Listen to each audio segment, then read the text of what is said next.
E aí, gigante, seja bem-vindo ao Maradona TV. Estou muito feliz hoje. Chegamos a 15 mil inscritos no canal. E você é responsável por isso. Então, quero agradecer a você de coração mesmo. Então, vou estar fazendo uma série de vídeos. E esses vídeos vão ter o objetivo de solucionar as suas dúvidas e as perguntas que vocês têm deixado aqui no canal ou no meu Instagram pessoal. E a sua pergunta, ela é preciosa para mim. Então, aguarde que estarei respondendo algumas perguntas que são interessantes e algumas perguntas que eu peguei aleatoriamente. Vamos lá?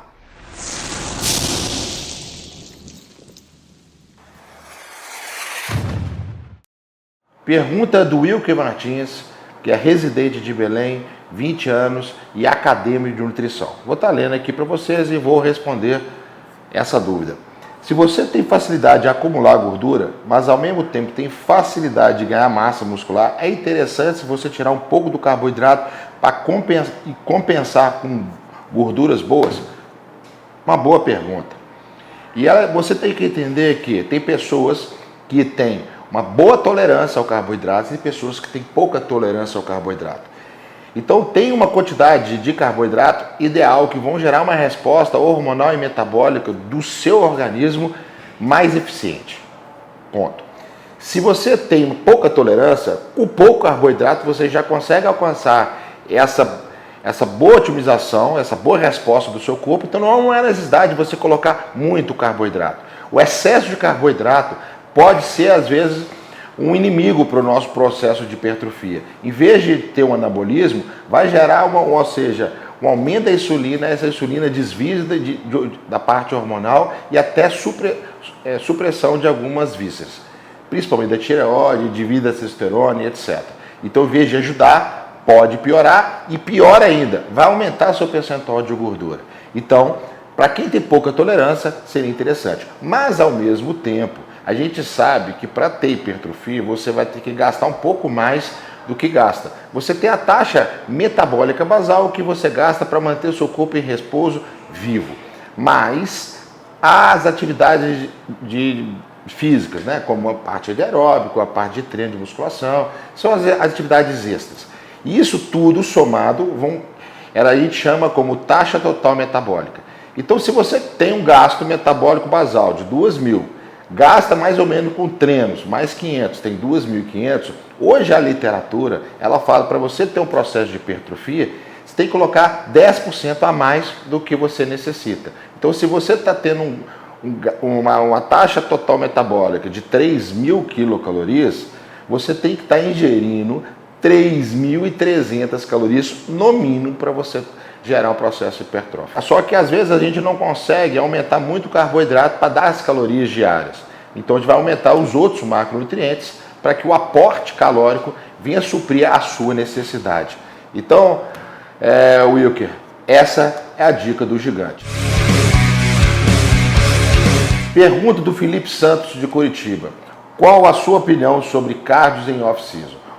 Então, off-season, lembrando que é a fase onde você vai ter o processo de hipertrofia, você está buscando ganhos, você está aumentando a sua estrutura, você está fazendo o trabalho de base, para depois você entrar na fase de competição, que é a parte de definição. Então, na fase de off-season, o objetivo é a hipertrofia.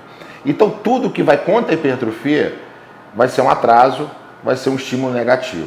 Então, se você faz um trabalho cardiorrespiratório, você vai ter um gasto calórico para estar recuperando, né, essa via. Consequentemente, você vai ter que tirar um pouco da sua energia para direcionar a recuperação do sistema cardiorrespiratório. E isso, às vezes, pode sabotar o processo de anabolismo e reparação tecidual, que no processo de hipertrofia tem que ser potencializado. Hoje já tem vários artigos mostrando que quando você treina, você gera uma cascata enzimáticas, liberando algumas proteínas que vão gerar uma estimulação no núcleo da célula, ao aumento de síntese proteica que está relacionado à hipertrofia. Uma delas é o aumento da mTOR. Quando você faz o trabalho cardiorrespiratório em alta intensidade, você também libera certas cascatas enzimáticas, produção de algumas proteínas que vão estimular o seu núcleo celular a produção de aumentar o número de mitocôndrias. Só que são duas vias que trabalham paralelas e às vezes uma tem uma predominância. a predominância da via de resistência de produção de mitocôndrias, ela vai ser sempre maior do que a de força, do que a de hipertrofia. Por quê? Porque há uma predominância. O que é mais importante para a sobrevida? Você ser resistente ou você força? Claro que é resistência. Então, quando você treina a parte cardiorrespiratória, um trabalho de aeróbico, você compete e às vezes inibe o trabalho de hipertrofia. Já tem alguns artigos que pode atrapalhar, principalmente se for após treino. Então, se você colocou na sua estratégia de treinamento que você quer melhorar a sua parte cardiorrespiratória, então que você faça em treinos totalmente diferentes, em horários diferentes. Segundo ponto, faça trabalhos de o volume baixo e de alta intensidade para você ter a resposta cardiorrespiratória necessária, aumento do volume, melhora a tolerância de acidose metabólica, etc. Mas que isso não venha gerar um gasto calórico que possa sabotar o processo de hipertrofia adequado. Então, se você quer ficar gigante, já tem vários cientistas que orientam você focar toda a sua energia para o seu objetivo. Então, é retirar o trabalho cardiorrespiratório e focar no seu processo de hipertrofia. Mas para aqueles que têm um déficit de condicionamento sistêmico, para você não chegar no treino de agachamento e passar mal, porque o sistema cardíaco está deficiente e às vezes não chegar no ponto de fadiga da musculatura trabalhada, então para esse tipo de pessoa, para você que está passando por isso, o trabalho cardiorrespiratório é importante, mas que você faça em horários diferentes, para que não haja concorrência de vias e, consequentemente, venha atrapalhar os seus ganhos de hipertrofia. Então essa foi a minha dica. Respondendo à pergunta do Patrick Richard, mestre, o que você acha do uso de óleos no esporte dos atletas que fazem uso dele local? Puxa vida, é uma pergunta que tem assombrado o meio do bodybuilder e o meio da musculação. Então, o que eu como atleta profissional, vamos colocar um ponto. Eu sou contra ou a favor? Você é contra ou a favor de botar na mulher uma metacril na bunda? Ela vai ficar grande, não vai? Mas vai ficar com a estética de uma bunda que é treinada e moldada a ferro? Todo mundo que olhar para tal da bunda cheia de metacril, você vai falar o quê? É a bunda cheia de silicone. Você quer ser chamado de o cara que tem 50 de braço, que é o braço montado? Quem sou eu para te crucificar? Eu não quero ser chamado assim. Eu quero ser chamado um cara que tem um braço moldado a ferro, no treino, no suor, na adrenalina. Aí é com você. Então, para aqueles que têm ambição de crescer, que eu acho que é vantagem, e faz parte do jogo, que isso não se torne uma ganância. A ganância é você querer resultados burlando alguns valores e às vezes colocando a sua saúde em risco.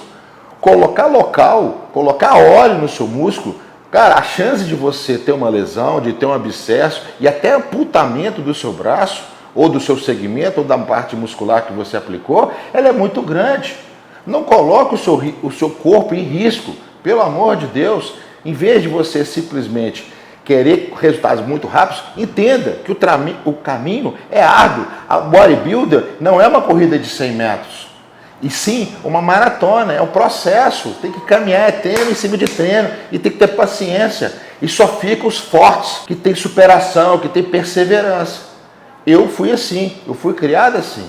Então, não use o óleo, não use o local, não fique inventando minhoca, botando minhoca na cabeça, que isso não vai resolver seu problema, vai dar mais problema. Além de você ter um músculo que é totalmente fora do padrão, do contorno natural, e as pessoas vão fazer você de motivo de chacota, da sua frente vai falar, poxa, tá grande, mas nas costas vão meter o pau e vão falar de você e vão fazer bullying nas suas costas. Então, não caia na bobeira. Em vez disso, regaça nos treinos. Joga peso pro alto. Calma, que no tempo você vai conseguir montar um músculo, mas só que é o seguinte, grande, com forma e saudável. Respondendo à pergunta do André Ferreira, como funciona a utilização dos recursos ergogênicos? Bomba, anabolizante, esteroides, junto à dieta e treinamento. Uma boa pergunta.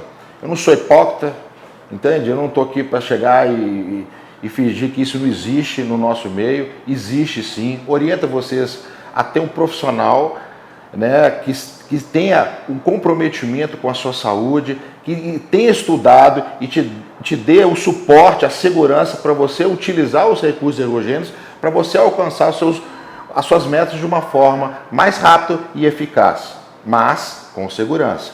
Então hoje é o médico. Hoje você tem vários doutores que estão especializando na utilização desses recursos que vão te dar todo o suporte. Então, por favor, não faça isso sozinhos, não se automedique, mas procurem profissionais capacitados para te dar o suporte legal. Mas respondendo, quando você tem o uso de anabolizantes, você está colocando hormônios e isso vai gerar uma demanda maior metabólica e hormonal no seu organismo. A sua necessidade de carboidrato, de proteínas, elas vão ser diferentes de uma pessoa que não usa. Consequentemente, vão ser estratégias diferentes. Então, se você usa ou não usa, a dieta e treinos vão ser distintos. As pessoas que usam anabolizante, a recuperação pós-treino é muito maior. Então, ele pode ter treinos mais pesados e com intervalo de tempo menores. Em contrapartida, a pessoa que não usa não vão conseguir treinar muito pesado e ter um tempo de recuperação. Então, ele vai ter que dar um tempo maior para ter a recuperação adequada. O outro ponto seria a quantidade de proteína. Pessoas que não usam anabolizantes têm uma capacidade de anabolismo, de utilização da proteína para aumentar a síntese proteica, o processo de hipertrofia, X. Quem usa o anabolizante vai aumentar esse processo. Então a necessidade de proteica vai ser maior. Lembrando, se o cara que não usa anabolizante quiser comer a quantidade de proteína que o cara porque está vendo o cara que está tomando anabolizante, está comendo lá 4 gramas, 5 gramas por quilo, e o cara vai querer copiar porque o cara é grande, vou fazer igual, vai dançar, porque o excesso de proteína vai transformar em gordura, vai sobrecarregar seu organismo de uma certa forma. Então, faça o que é bom para você dentro da sua realidade. Se for usar, procure um profissional. Procure um profissional de nutrição para reorganizar, ou seja, a sua alimentação para o que você precisa. Você procure um profissional da educação física para montar treinos compatíveis à sua realidade metabólica e hormonal.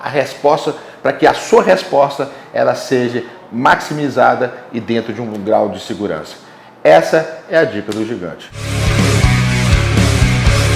Este foi o primeiro Papo com o Gigante. Conto com você. Coloque suas dúvidas, as suas perguntas aqui no canal ou no meu Instagram pessoal, Fernando Noronha Maradona, ou no Instagram do canal Fernando Maradona TV. Curta, compartilhe e não deixe de se inscrever aqui. Valeu, Mará e você, tudo a ver.